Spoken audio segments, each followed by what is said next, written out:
really seen her develop over the year that she's been here.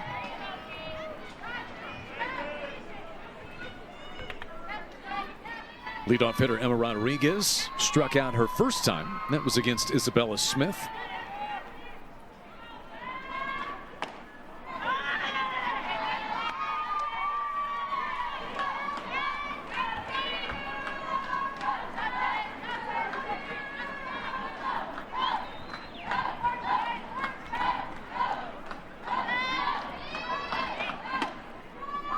Emma Rodriguez leading this team in runs. She's out of Little Elm, Texas, and came through Grayson College.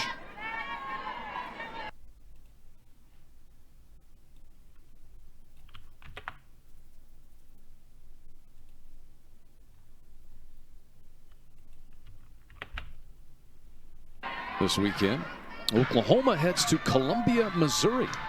Friday, Saturday, Sunday. Friday at 5, Saturday at 2, Sunday at 12. As this one is hit foul and out of play. And Destiny, you were talking earlier this evening about when Oklahoma goes on the road, the attraction that they are. Yeah. I love seeing the stands fill in different cities and different communities that they play in. I think it's so good for our sport, and you don't typically see that. And I think what Coach Gasso has created here at Loves Field and selling this place out with 4,000 seats weekend after weekend, and then getting to see that when they're on the road, those places sell out too. I think it's really good for our sport and just amazing to see the growth.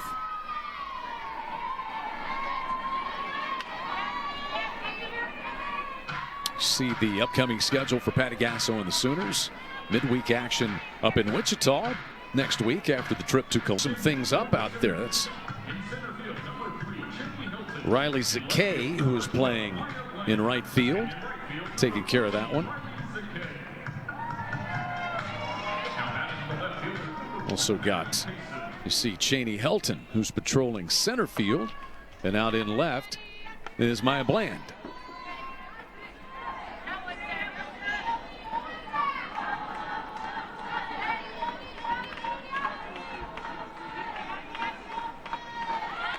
Bunt shown here by Maddie Kaysen.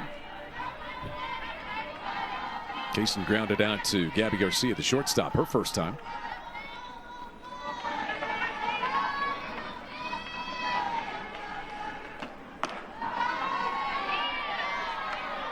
And 2-1 to count as Monticelli deals a strike.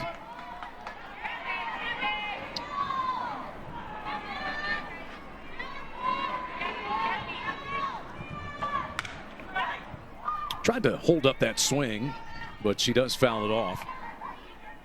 And 2-2 count now.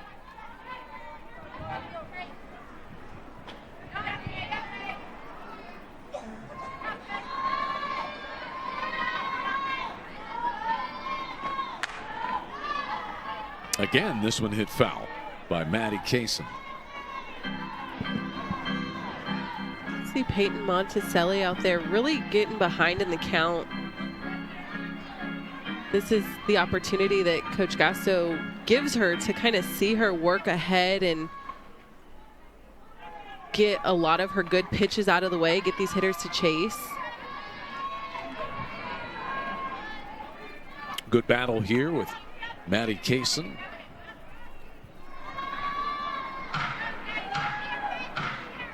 Peyton Monticelli pitched for Great Britain's under-22 women's national team this past year.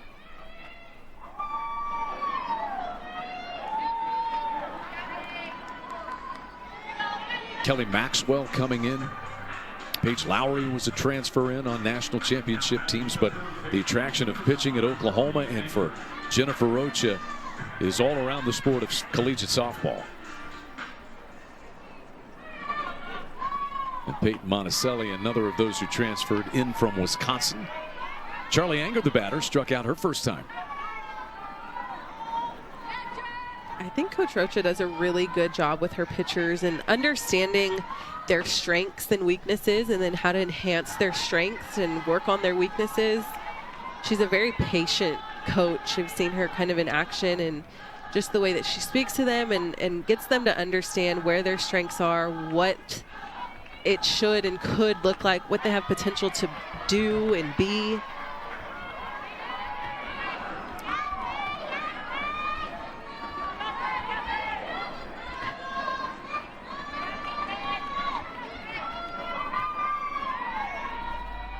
Peyton Monticelli trying to finish things in the fourth. 3-1 now on Anger. That rise ball up and in, that is a tough pitch to hit, but a lot of hitters can't lay off of that. Coming in at Charlie Anger, the third baseman. Did you have a pitch that was just your kryptonite? Oh my goodness, I could not for the life of me lay off of a rise ball. That's why you're talking about that pitch right there. Yeah. You're having flashbacks. Yeah, that's accurate. Stephanie Tapia is in.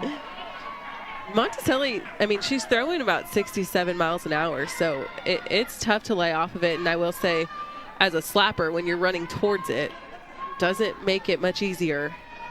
And it's coming up and in at you. So Tapia popped up to center field. Hannah Core was out there at the time, her first time up.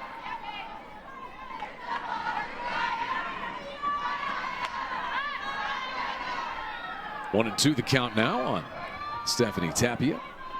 Such valuable experience for some of the young faces out there. Riley Zakay and Cheney Helton getting a chance to play in the outfield. You remember your first time out there?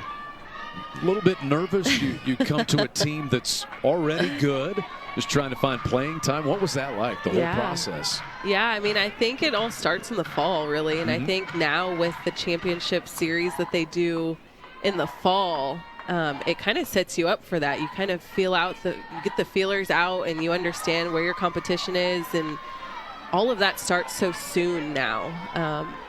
Back when I was playing, we didn't typically play against each other as much as they do now. We would play different teams, but I feel like the nerves get out of your system in the fall, and that's huge. Bottom of the fourth at Loves Field in Norman on SEC Network Plus. SEC and Oklahoma off to a 6-0 start, one of two unbeatens in conference play so far. LSU is the other, but they've only played 3 games. Tia Malloy leads things off here. Malloy drew a walk and then stole a base. First time up, grounded out to third, back in the second. Victoria Masters back out there for the Lions. Looking at some of these stats across the SEC, LSU is leading in on-base percentage at .488, and Oklahoma at .479.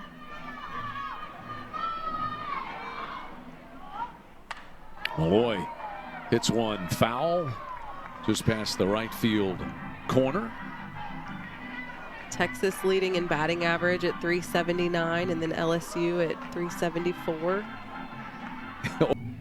You've got the big matchup involving SEC teams is Florida State and Alabama in Tuscaloosa.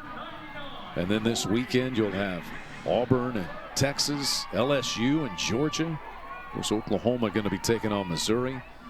But Alabama on the road in College Station. All matchups where both teams are ranked in the top 25. In fact, that'll be the case for 3 of the 5 SEC series this weekend. Here's Corey Hicks. It's a tough conference. It's the depth of the conference.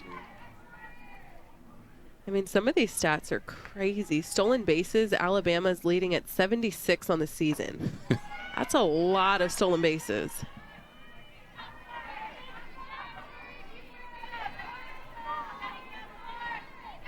Corey Hicks walked in the first and grounded to shortstop in the third.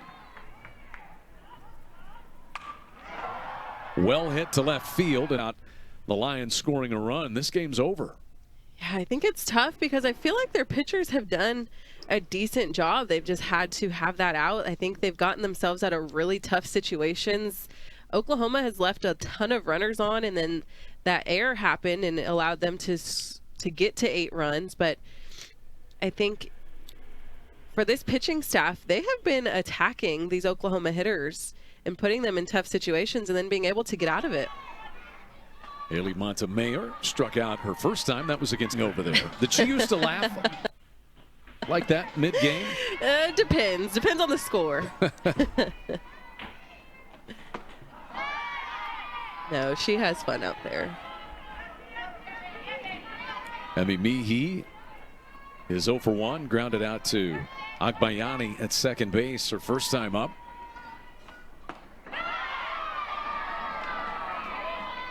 And coming right after her, Peyton Monticelli closes it out. She had 2 strikeouts in 2 innings.